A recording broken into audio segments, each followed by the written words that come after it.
Hello guys, welcome back to my YouTube channel IAS Commando.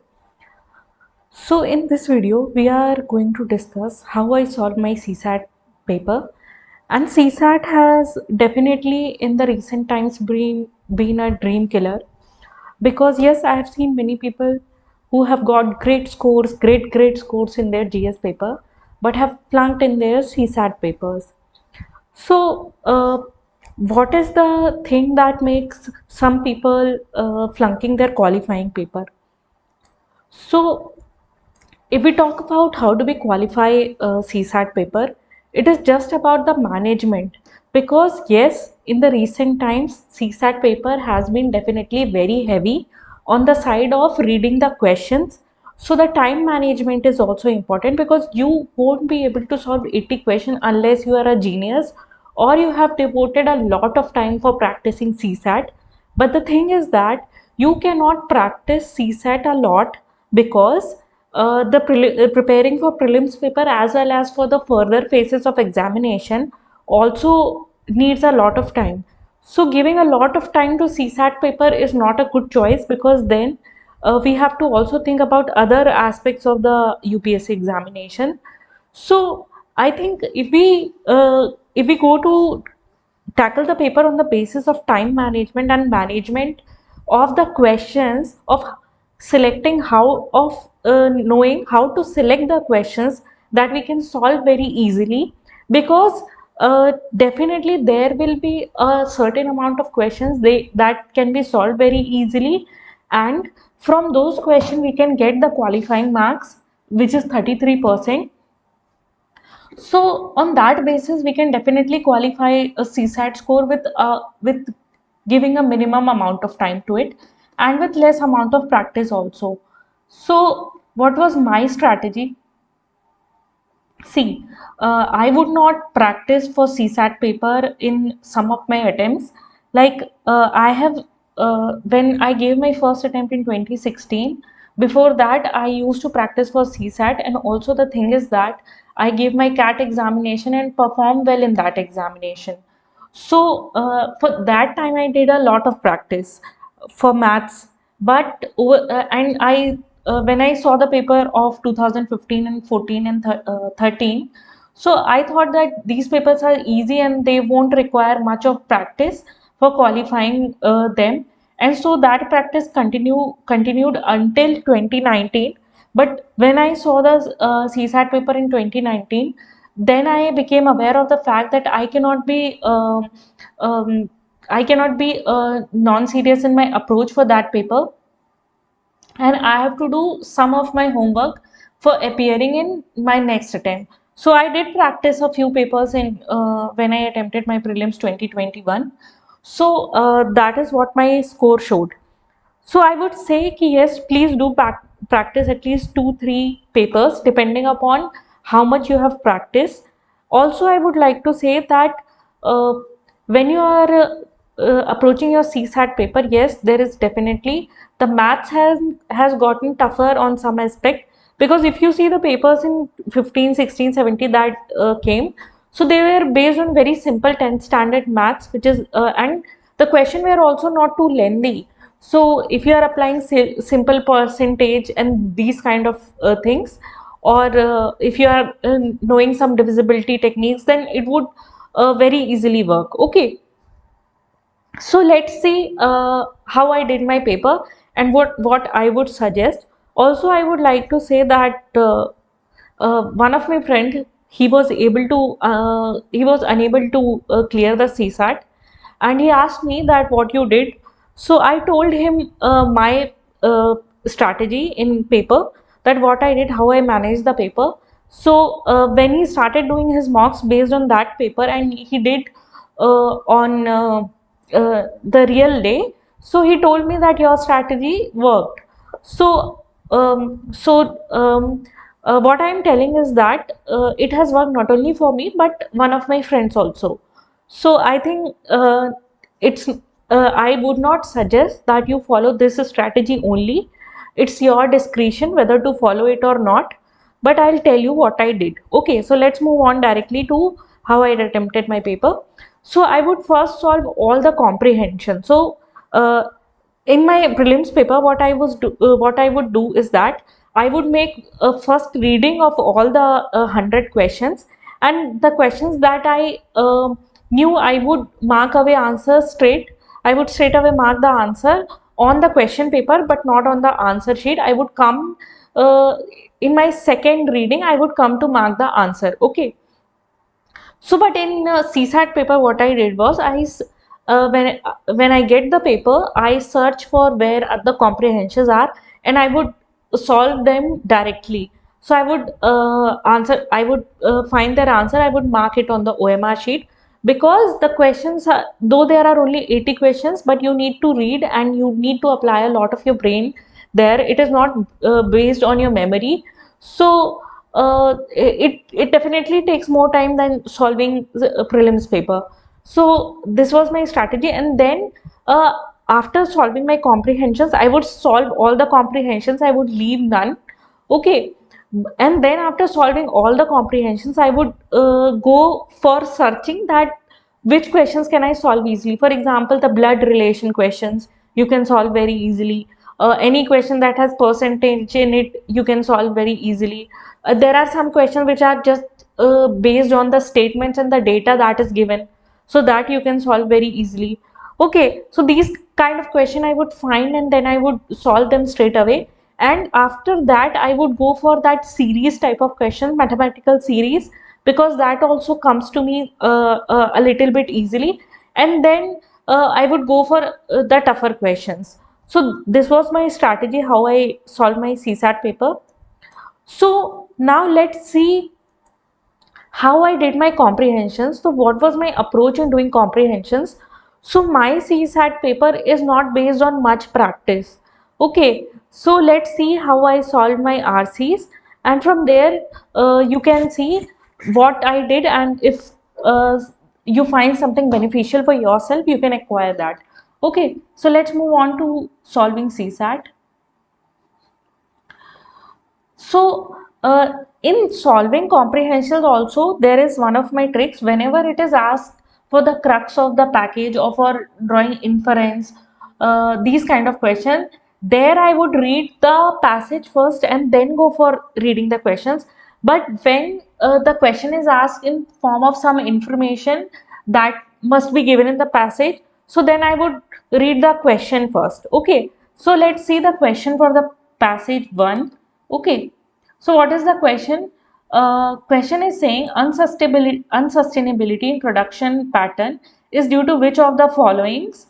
Heavy dependence on fossil fuels, limited availability of resources, and expansion of recycling. So when you read this question, it won't say no logical passage. Even if it is given in CSAT, it would say expansion of recycling, so I would straight away tick out it. But you should not do like this, because uh, the RC comprehension is based on the fact that how much you can gather from a passage. तो अगर किसी passage में कुछ उल्टी बात भी लिखी है, तो then we have to mark that right.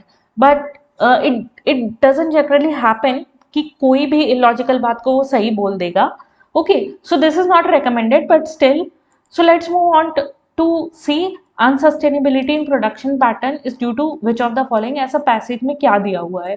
So let's move here. अभी यहाँ पे देखते हैं the main threat comes from unsustainability is, so also while reading the passage, I would just try to read the keywords and not the entire passage as a lines, तो ताकि keyword पे जा करके वहां पे आसानी से समझा जा सके कि पैसेज एक्चुअली में क्या क्या आ रहा है.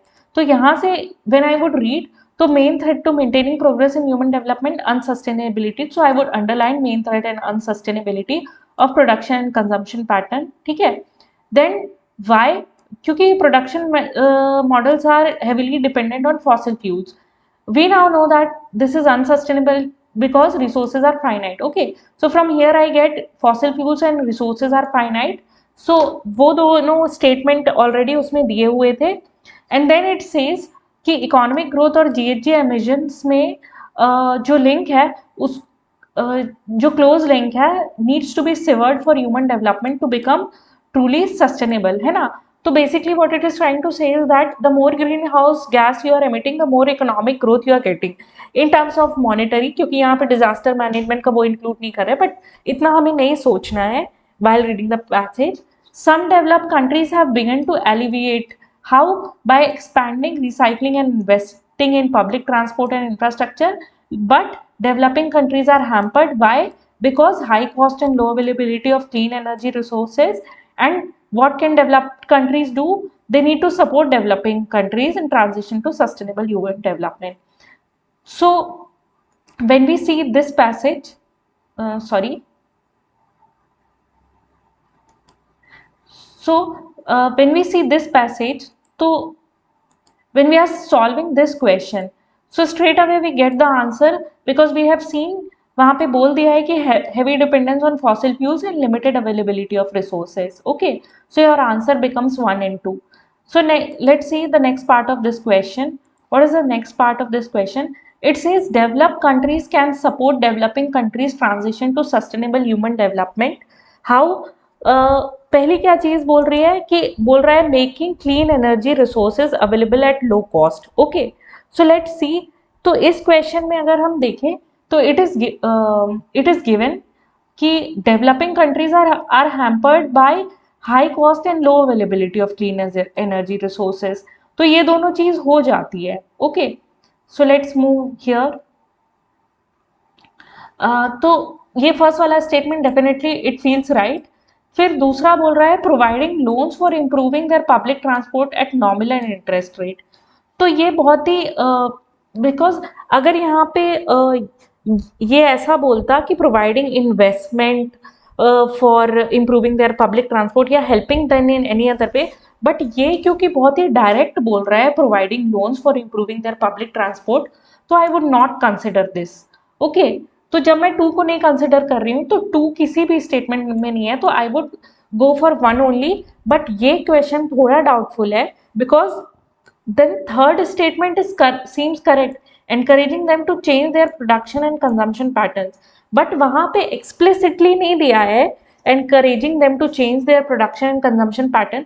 वहाँ पे स्टेट कॉम्प्रिहेंशन में इतना ही बोल रहा है कि डेवलपिंग कंट्रीज के पास रिसोर्सेज कम है, तो मेकिंग तो डेवलप कंट्रीज को कॉस्ट के टर्म्स पे उनको हेल्प करना चाहिए. आई फाइंड मीनिंग उतना ही, तो I would go for 1 only. But यहाँ पे क्या है, the official answer, sorry, the answer keys of the coaching have confusion. They are giving A or D. तो basically I would go for हमेशा जब भी ऐसे questions आते हैं तो बहुत ही broad interpretation लेके I would mark D. But यहाँ पे क्या है, ये दोनों statement मेरे को बहुत ज़्यादा explicitly नहीं लग रहे, so I would mark 1 only. So this is how I would solve this question. सही है या नहीं that will be seen कि answer की क्या बोलती है, but most probably 1 only. Okay. So let's move on to the next question. Let's first read the question. What does the question say? So the question is again, इसमें crux, inference, assumption ये सब कुछ नहीं पूछा है, तो हम question पढ़ेंगे. तो question बोल रहा है according to the passage given above, deforestation and denudation will ultimately lead to which of the following? Okay, and वहाँ पे क्या क्या लिखा है, soil resources का depletion, shortage of land for common man and lack of water for cultivation. Okay, so let's see कि इसमें क्या क्या दिया हुआ है. तो लेट्स रीड द क्वेश्चन. तो ये बोल रहा है कि फोर्सेस एंड टेंडेंसीज जो कि एनवायरनमेंट को डिस्ट्रॉय करने के लिए रिस्पॉन्सिबल हैं are checked in the near future as well as afforestation जब तक नहीं होएगा मैसिव स्केल का तब तक क्लाइमेटिक कंडीशन बहुत हार्श रहेंगी. Soil erosion by wind and water will increase to such an extent कि एग्रीकल्चर जो है which is the main stay of our people वो इम्पॉसिबल हो जाएगा. हमारे यहाँ जो डेजर्ट्स हैं of the world and deserts of Rajasthan areas वो ये बता रहे हैं कि लार्ज स्केल डिफॉरेस्ट्रेशन के कॉन्सिक्वेंसेस क्या है. ओके, तो desert landscape are now appearing in other parts of the country including Sutlej Ganga plains in the Deccan plateau. और with only few decades back there वहाँ पे लश ग्रीन फॉरेस्ट हुआ करते थे, स्ट्रीम्स हुआ करती थी, स्प्रिंग्स हुआ करती थी. अब वहाँ पे क्या है, ब्राउन अर्थ है, वेजिटेशन नहीं है and without any water in stream springs except in the rainy season. So let's go and see कि यहाँ से हम क्या क्या ले सकते हैं. Okay, See, while you are doing RCs, I think underlining of keyword is very important, क्योंकि वहां से आपको 2-3 बार पैरा को नहीं पढ़ना पड़ता है, 1 या 1.5 बार ही पैरा को पढ़ के काम हो जाता है। ओके, तो यहाँ पे दिया हुआ है, according to the passage given above, deforestation and denudation will ultimately lead to which of the following. तो हमने पढ़ा depreciation of soil resources, yes, and shortage of land for common man. ये तो नहीं बोला है, ये बोला है कि एग्रीकल्चर के लिए लैंड जो है वो बहुत ही फ्रूटफुल नहीं रह जाएगी, फर्टाइल नहीं रह जाएगी, लेकिन ये तो नहीं बोला है shortage of land for common man and lack of water for cultivation. हाँ, कई बार बोला है उसने कि lack of water for cultivation. So the answer become 1 and 3 here. Okay, so this is how I would solve this question. Let's move on to the next question. Yes. सो अभी यहाँ पे ये पैराग्राफ है, अगर इसका क्वेश्चन देखें तो वो किस तरीके का है। वो बोल रहा है कि best reflect the message of author of the passage. Okay, तो जब मैसेज पूछा है तो we will have to read the passage. ठीक है, तो पैसेज को शॉर्टेस्ट तरीके से कैसे रीड करना है, अगेन विल गो फॉर कि उसका कीवर्ड क्या है। तो बोल रहा है कि जैसे शू मेकिंग के लिए स्पेशली ट्रेन पर्सन जरूरी है, वैसे पॉलिटिक्स के लिए हम ऐसा कैसे मान लेते हैं कि one who gets votes knows how to administer a state. तो जब भी वी आर इल, तो यहाँ पे trained physician. So you see the train word is occurring repeatedly. तो यहाँ पे मेन मैसेज क्या होएगा कि हमको एक ट्रेन पर्सन चाहिए whose degree is a guarantee of specific preparation and technical competence। ठीक है ना, तो हम ये तो नहीं मांगते कि हमको हैंडसम फिजिशियन चाहिए या most eloquent one. Well then when the whole state is ill, तो we not should be not look for servants and guidance of the wisest. तो यहाँ पे ट्रेंड ऑफ वाइजेस्ट पर्सन की बात हो रही है, तो जो मैसेज होगा वो उसके बहुत ही करीब होगा, है ना। So let's see which of the statements is, है ना। तो यहाँ पे we assume that in a democracy any politician is qualified, नहीं, हाँ वो अज्यूम तो हम कर रहे हैं, बट क्या ये मैसेज है, नहीं। यहाँ पे मैसेज क्या है कि ट्रेन्ड पर्सन चाहिए पॉलिटिशियन, है ना, train in administration. So B would be the answer. I would not go for reading further in this very much, है ना, क्योंकि अभी ये क्या है, devise a method of barring the incompetence, no, that is nowhere said. उसने ये बोला है कि ट्रेन्ड पर्सन चाहिए, है ना। As voter select their administrative eligibility of politician to administer a state can not be question. So this statement does not make any sense, क्योंकि हमको अपना आंसर तो पहले ही मिल गया है, बहुत ही करेक्ट आंसर, बहुत ही एग्जैक्ट वर्ड्स में मिल गया है। So will move on to the next question. Let's see what is the question. यहाँ पे क्वेश्चन ने बोला है why is methodology adopted in India to count the poor debatable, है ना। क्यों डिबेटेबल है, लेट्स सी फाइंड आउट, है ना। तो यहाँ पे क्या बोल रहा है, poverty line is unsatisfactory, why, because one thing is narrow definition of who is poor, debatable methodology use to count the poor, but also एक assumption है कि it exclusively relies on the notion of poverty as insufficient income या insufficient purchasing power। ठीक है ना, तो हम ये जो पॉवर्टी है उसको ये इनकम पॉवर्टी मानना चाहते हैं, है ना। अगर प्रॉपर्टी डेप्रीवेशन के बारे में है, अफेक्टिंग ह्यूमन वेलबींग, तो इनकम जो है वो इसका एक ही एस्पेक्ट है, उसके अदर एस्पेक्ट्स भी हो सकते हैं, ठीक है ना। तो यहाँ पे ये क्या बोल रहे हैं, poverty of life in our view lies not merely in the impoverish state, है ना, but also in the lack of real opportunity. तो हमको ये बहुत ही इंपॉर्टेंट पॉइंट मिल जाता है कि लैक ऑफ रियल अपॉर्चुनिटी भी जो है ना, that is by social constraint as well as personal circumstances to choose other type of living. ठीक है, तो लो इनकम जो मियर पोजेशंस हैं and other aspects of what are standardly seen as economic poverty relate ultimately to their role in curtailing capabilities, है ना। तो basically ये क्या बोल रहे हैं कि जो रिसोर्सेज की कमी से जो पॉवर्टी हो रही है वो भी कैपेबिलिटी को ही कर्टेल कर रही है। तो कैपेबिलिटी से पॉवर्टी ज्यादा रिलेटेड है, ना कि सिर्फ इकोनॉमिक टर्म्स से। Okay, that is their role win severely restricting the choices for people to have led and variable and valued life. ठीक है ना, तो हमको यहाँ से मिल गया कि कैपेबिलिटी से ज़्यादा रिलेटेड है poverty, not from the income factor. तो अभी ये क्या पूछ रहा है, क्यों डिबेटेबल है, देखते हैं। There is some confusion regarding the what constitute the poverty line should be. No, there are wide varieties, wide diversities in the condition of rural and urban poor. There is no uniform standard for measuring income property, है ना। और यहाँ पे last statement हमारा capacity से related है, it is based on the proposition of poverty as mere income और buying capacity, ठीक है ना। तो यहाँ पे हमारा ये स्टेटमेंट ट्रू हो जाता है, क्योंकि बेसिकली पैराग्राफ टोटली बोल ये रहा है कि इसलिए डिबेटेबल है पुअर, क्योंकि पुअर को सिर्फ इनकम के बेसिस पे डिटरमाइन कर रहे हैं, ना कि है ना। तो this statement says the same thing कि सिर्फ है ना इनकम पॉवर्टी को इंक्लूड किया और बाकी सब चीजें प्रोपोजिशन में है ही नहीं है। So this is the answer for this question. Let's see what is the next question is.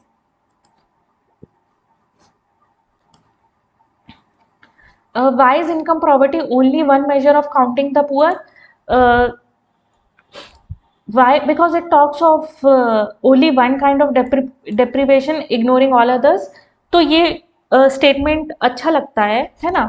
मतलब sufficiently logical लग रहा है. But let's move on. Other deprivation of human life have nothing to do with the lack of purchasing power. ऐसा भी नहीं है. Income poverty is not a permanent condition, it changes from time to time. ऐसा तो कहीं भी नहीं दिया हुआ है इस पूरे पैराग्राफ में. Income poverty restricts human life choices only at a point of time, ऐसा भी कहीं नहीं दिया हुआ है. सो ये हमारा ए आ जाता है. Okay, so let's move on to our next question. What does the author mean by poverty of a life, है ना. पॉवर्टी ऑफ अ लाइफ से ऑथर का क्या मीनिंग है? तो वो ये कह रहे हैं कि all deprivation in a human life is stem not only from lack of income but lack of real opportunities. Yes, because opportunities, capabilities और इसी के बारे में तो बात हो रही है. यहाँ पे रूरल और अर्बन एरियाज की कहीं भी बात नहीं हुई है. Missed opportunities in diverse personal circumstances, सिर्फ पर्सनल सर्कमस्टांसेस तो नहीं बोला है, सोशल कंडीशंस भी बोला हुआ है. Material as well as non material deprivation of human life which restrict human choices permanently, है ना. So this also seems plausible, लेकिन all deprivation के बारे में बात कर रहे हैं which stem not only from lack of income but lack of real opportunities. Okay, तो this statement seems more plausible for me. Okay, so let's move on to the next question. Now this question, यहाँ पे question क्या पूछ रहा है कि following based on the above passage the following assumptions have been made, है ना. क्या अजम्पशंस? कि development of agriculture technology is combined to develop countries and agriculture technology is not adapted in developing countries, ठीक है ना. Let's read the passage. What the passage says? Passage says that कि staples की जो productivity है that has reach a plateau, है ना. कोई भी नया स्ट्रेन नहीं मिल रहा है, ना एग्रोकेमिकल्स मिल रहा है जो ईल्ड बढ़ा सके, nor there is much unfarmed land left that is suitable to be brought under the plough. If global temperature continues to rise, है ना, some places will become unsuitable for farming. Application of technology can help overcome these problems, है ना. तो technology का application अभी भी चीज़ें change कर सकता है, and that is changing fast. Much of this is brought by affluent farmers in West Americas, and techniques developed in the West are being adapted in some places to make tropical crops more productive. ठीक है. Then technologies of little use अगर उसे adapt नहीं किया जाए तो developing world में ये चीज़ वैसे ही अप्लाई होगी as it does to the latest advances in genetic modifications, है ना. Extending to the small holders and subsistence farmers, इनके लिए ये सब्सिस्टेंस की जो हमारी टेक्नोलॉजी है ये एक्सटेंड करना बहुत ही ज़रूरी है ना. कि कितना फर्टिलाइजर अप्लाई करना है, तो that will greatly increase availability of food for humanity.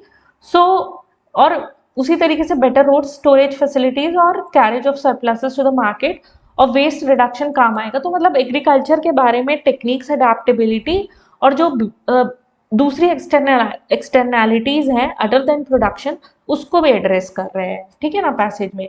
तो let's move on and see that what is the answer of the question. तो क्वेश्चन बोल रहा था कि development of agriculture technology is confined to develop countries. तो ऐसे कहीं भी नहीं बोला है कि इट इज कन्फाइंड टू वो डेवलप कंट्रीज. और ये भी कहीं नहीं बोल रहा है कि agriculture technology is not adapted in developing countries. Okay, we can see it here कि application of help over agriculture, much of this change is brought about by affluent farmers in the West Americas, है ना. Techniques developed in the West are being adapted in some places. तो ये बोल रहा है कि develop countries की बात नहीं कर रहा है, affluent farmers in west Americas की बात कर रहा है ना. तो यहाँ पे जो हमारा आंसर हो जाता है वो नाइदर वन नॉर टू होगा. ओके, क्योंकि ट्रॉपिकल कंट्रीज में अडेप्टेशन हो रहा है, कहीं कहीं पे ये बात तो बोली गई है. So this becomes neither one not two. Okay, so let's see what next question says, based on the above passage, the following assumption have been made. Poor countries need to bring about change in their existing farming techniques. तो यहाँ पे poor countries बोल रहा है, developing countries नहीं बोल रहा है, बट स्टिल ठीक ठाक है. We can consider this. Develop countries have better infrastructure and they waste less food. तो लेस फूड वेस्ट करने की तो बात कहीं भी नहीं कही है. तो हम वी कैन से कि ए इज यहाँ पे वैलिड. ओके, तो हमारा वन ओनली आंसर आ जाता है. Let's see. अब नेक्स्ट क्वेश्चन क्या बोल रहा है, based on the above passage the following assumption have been made. Growing enough food for future generation will be our challenge, है ना. तो फ्यूचर जनरेशन के फूड जनरेशन की चैलेंज है ऐसा बात नहीं हुई है. And corporate farming is a viable option for food security in poor countries, है ना. तो again neither one not to इसका आंसर आ जाता है. लेट्स सी, इसको थोड़ा क्लियर कर लेते हैं कि growing enough food for future generation will be our challenge. Okay, so let's see the passage, है ना. यहाँ पे ये बोला है कि वो प्लेट्यू हो गई है, तो हमको अपने से बहुत ज्यादा इन्फरेंस नहीं निकालने हैं. Okay okay, all right. So our answer will be neither one not two. Let's see the next passage. तो नेक्स्ट पैसेज में क्या बोला हुआ है कि according to the passage natural selection can not anticipate future environments on earth, है ना. तो let's read the passage first. So what does passage say कि जो नेचुरल सिलेक्शन है वो फ्यूचर एनवायरमेंट को एंटिसिपेट नहीं करता है. इसलिए बहुत सारे ऐसे ऑर्गेनिजम्स रहते हैं जो कि फुल्ली प्रिपेयर नहीं रहते हैं and can never be fully prepared, है ना. तो इसका आउटकम क्या है, extinction which can not overcome environmental adversity उनके लिए. And the failure to survive in modern terms, इसको जीनोम्स को एट्रीब्यूट किया जा सकता है ना, कि किसी के जो जेनेटिक या इनहेरिटेंस ऐसा था कि दे survive and which are unable to withstand geological vagaries or biological mishaps. तो बायोलॉजिकल एवोल्यूशन में जो एक्सटेंशन ऑफ स्पीसीज है has been a major feature. तो अर्थ में 10 मिलियन स्पीसीज आई, 90% इरेडिकेट हो गई, आर नाउ एक्सटिंक्ट. एंड तो क्रिएशनिस्ट डॉक्ट्रिन यहाँ पे जो है वो फेल हो जाती हैं सेटिस्फैक्ट्री एड्रेस करने में कि क्यों एक डिवाइन क्रिएटर ने पहले इतनी सारी 10 मिलियन स्पीसीज बनाए और उनमें से 90% को क्यों इरेडिकेट करेंगे. तो ये जो डार्विनियन एक्सप्लेनेशन है फॉर एक्सटेंट लाइफ वो काफ़ी सिंपल और एलिगेंट तो है ही. एंड यहाँ पे क्या बोल रहे हैं कि ये डार्विनियन थ्योरी नहीं है एवोल्यूशन की, इट इज सॉरी कि डार्विनियन थ्योरी नहीं है एवोल्यूशन की. दिस इज अ फैक्ट, है ना. Why, because it is amply supported by scientific data. और अभी भी no single zoological, botanical, geological, palaeontological कोई भी जेनेटिक या फिजिकल एविडेंस नहीं मिला है that is refuted either of the central two main Darwinian ideas. तो if religion is not taken into consideration, है ना. तो बेसिकली इसमें क्या बोला है कि let's see the statements and अब हमको आइडिया तो लग ही गया है पैसेज का. तो natural selection can not anticipate future environment on earth as कि species not fully prepared to change environmental changes that await will face extinction. Okay, second देखेंगे तो ये बोल रहा है all the existing species would get extinct as their genome will not withstand biological mishaps.